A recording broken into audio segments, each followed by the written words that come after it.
बहुतों ने उन बातों का जो हमारे बीच में बीती है इतिहास लिखने में हाथ लगाया है, जैसा कि उन्होंने जो पहले ही से इन बातों के देखने वाले और वचन के सेवक थे हम तक पहुँचाया। इसलिए हे श्रीमान थियोफिलुस, मुझे भी यह उचित मालूम हुआ कि उन सब बातों का संपूर्ण हाल आरंभ से ठीक ठीक जांच करके उन्हें तेरे लिए क्रमानुसार लिखूं, कि तू यह जान ले कि वे बातें जिनकी तूने शिक्षा पाई है कैसी अटल है। यहूदिया के राजा हेरोदेस के समय अबिय्याह के दल में जकर्याह नाम का एक याजक था, और उसकी पत्नी हारून के वंश की थी, जिसका नाम एलीशिबा था। और वे दोनों परमेश्वर के सामने धर्मी थे और प्रभु की सारी आज्ञाओं और विधियों पर निर्दोष चलने वाले थे।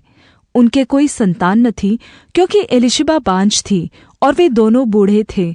जब वह अपने दल की पारी पर परमेश्वर के सामने याजक का काम करता था, तो याजकों की रीति के अनुसार उसके नाम पर चिट्ठी निकली कि प्रभु के मंदिर में जाकर धूप जलाए। और धूप जलाने के समय लोगों की सारी मंडली बाहर प्रार्थना कर रही थी कि प्रभु का एक स्वर्गदूत धूप की वेदी की दाहिनी ओर खड़ा हुआ उसको दिखाई दिया।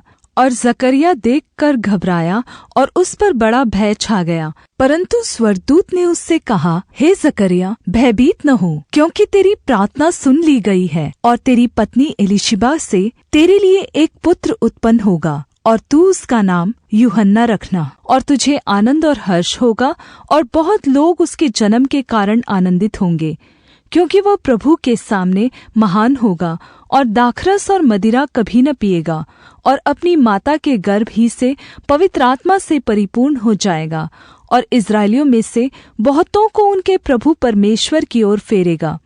वह एलिय्याह की आत्मा और सामर्थ में होकर उसके आगे आगे चलेगा, कि पिताओं का मन बाल बच्चों की ओर फेर दे, और आज्ञा न मानने वालों को धर्मियों की समझ पर लाए, और प्रभु के लिए एक योग्य प्रजा तैयार करे।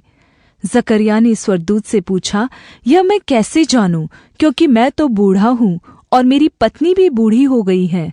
स्वर्गदूत ने उसको उत्तर दिया, मैं जिब्राइल हूँ, जो परमेश्वर के सामने खड़ा रहता हूँ, और मैं तुझसे बातें करने और तुझे यह सुसमाचार सुनाने को भेजा गया हूँ। और देख, जिस दिन तक ये बातें पूरी न हो ले, उस दिन तक तू मौन रहेगा और बोल न सकेगा, इसलिए कि तूने मेरी बातों की जो अपने समय पर पूरी होंगी विश्वास न किया। लोग जकर्याह की प्रतीक्षा करते रहे और अचंभा करने लगे कि उसे मंदिर में इतनी देर क्यों लगी। जब वह बाहर आया तो उनसे बोल न सका, अतः वे जान गए कि उसने मंदिर में कोई दर्शन पाया है, और वह उनसे संकेत करता रहा और गूंगा रह गया। जब उसकी सेवा के दिन पूरे हुए तो वह अपने घर चला गया। इन दिनों के बाद उसकी पत्नी एलीशिबा गर्भवती हुई और 5 महीने तक अपने आप को यह कहके छिपाए रखा, मनुष्यों में मेरा अपमान दूर करने के लिए प्रभु ने इन दिनों में कृपा दृष्टि करके मेरे लिए ऐसा किया है।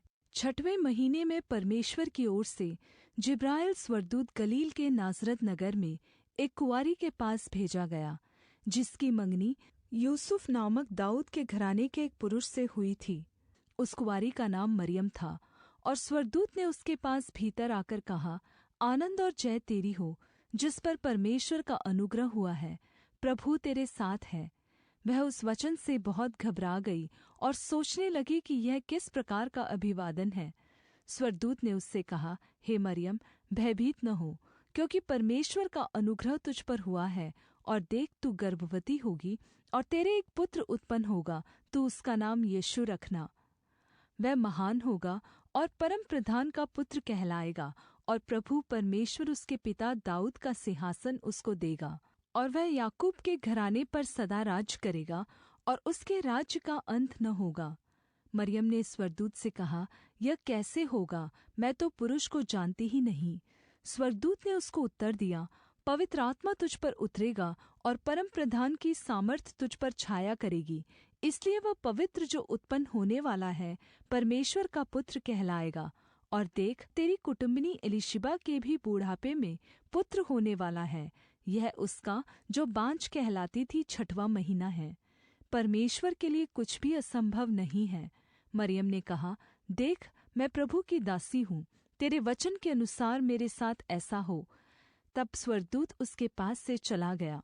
उन दिनों में मरियम उठकर शीघ्र ही पहाड़ी देश में यहूदा के एक नगर को गई और जकरिया के घर में जाकर एलीशिबा को नमस्कार किया। जैसे ही एलीशिबा ने मरियम का नमस्कार सुना, वैसे ही बच्चा उसके पेट में उछला और एलीशिबा पवित्र आत्मा से परिपूर्ण हो गई। और उसने बड़े शब्द से पुकार कर कहा, तू स्त्रियों में धन्य है और तेरे पेट का फल धन्य है। और यह अनुग्रह मुझे कहाँ से हुआ कि मेरे प्रभु की माता मेरे पास आई? और देख, जैसे ही तेरे नमस्कार का शब्द मेरे कानों में पड़ा, वैसे ही बच्चा मेरे पेट में आनंद से उछल पड़ा। और धन्य है वह जिसने विश्वास किया कि जो बातें प्रभु की ओर से उससे कही गई वे पूरी होंगी।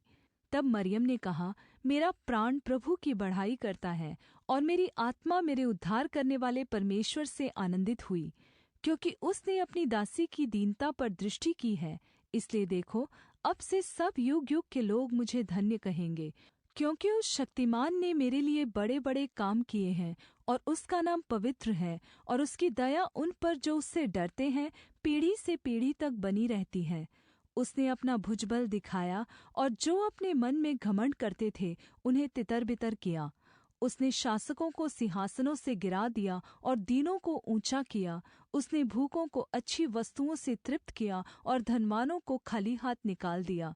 उसने अपने सेवक इस्राएल को संभाल लिया कि अपनी उस दया को स्मरण करे जो अब्राहम और उसके वंश पर सदा रहेगी, जैसा उसने हमारे पूर्वजों से कहा था। मरियम लगभग 3 महीने उसके साथ रहकर अपने घर लौट गई। तब एलीशिबा के जनने का समय पूरा हुआ और वह पुत्र जनी। उसके पड़ोसियों और कुटुंबियों ने यह सुनकर कि प्रभु ने उस पर बड़ी दया की है, उसके साथ आनंदित हुए। और ऐसा हुआ कि 8वें दिन वे बालक का खतना करने आए और उसका नाम उसके पिता के नाम पर जकर्या रखने लगे। और उसकी माता ने उत्तर दिया, नहीं, वरन उसका नाम यूहन्ना रखा जाए। और उन्होंने उससे कहा, तेरे कुटुंब में किसी का यह नाम नहीं। तब उन्होंने उसके पिता से संकेत करके पूछा कि तू उसका नाम क्या रखना चाहता है? और उसने लिखने की पट्टी मंगाकर लिख दिया, उसका नाम यूहन्ना है। और सभी ने अचंबा किया। तब उसका मुंह और जीभ तुरंत खुल गई और वह बोलने और परमेश्वर की स्तुति करने लगा। और उसके आसपास के सब रहने वालों पर भय छा गया और उन सब बातों की चर्चा यहूदिया के सारे पहाड़ी देश में फैल गई। और सब सुनने वालों ने अपने अपने मन में विचार करके कहा, यह बालक कैसा होगा? क्योंकि प्रभु का हाथ उसके साथ था। और उसका पिता जकर्या पवित्र आत्मा से परिपूर्ण हो गया और भविष्यद्वाणी करने लगा, प्रभु इस्राएल का परमेश्वर धन्य हो कि उसने अपने लोगों पर दृष्टि की और उनका छुटकारा किया है और अपने सेवक दाऊद के घराने में हमारे लिए एक उद्धार का सींग निकाला, जैसा उसने अपने पवित्र भविष्यद्वक्ताओं के द्वारा जो जगत के आदि से होते आए हैं कहा था, अर्थात हमारे शत्रुओं से और हमारे सब बैरियों के हाथ से हमारा उद्धार किया है, कि हमारे पूर्वजों पर दया करके अपनी पवित्र वाचा का स्मरण करे और वह शपथ जो उसने हमारे पिता अब्राहम से खाई थी कि वह हमें यह देगा कि हम अपने शत्रुओं के हाथ से छूटकर उसके सामने पवित्रता और धार्मिकता से जीवन भर निडर रहकर उसकी सेवा करते रहें। और तू हे बालक परमप्रधान का भविष्यद्वक्ता कहलाएगा, क्योंकि तू प्रभु के मार्ग तैयार करने के लिए उसके आगे आगे चलेगा, कि उसके लोगों को उद्धार का ज्ञान दे जो उनके पापों की क्षमा से प्राप्त होता है। यह हमारे परमेश्वर की उसी बड़ी करुणा से होगा जिसके कारण ऊपर से हम पर भोर का प्रकाश उदय होगा, कि अंधकार और मृत्यु की छाया में बैठने वालों को ज्योति दे और हमारे पाँवों को कुशल के मार्ग में सीधे चलाए। और वह बालक यूहन्ना बढ़ता और आत्मा में बलवन्त होता गया और इस्राएल पर प्रकट होने के दिन तक जंगलों में रहा।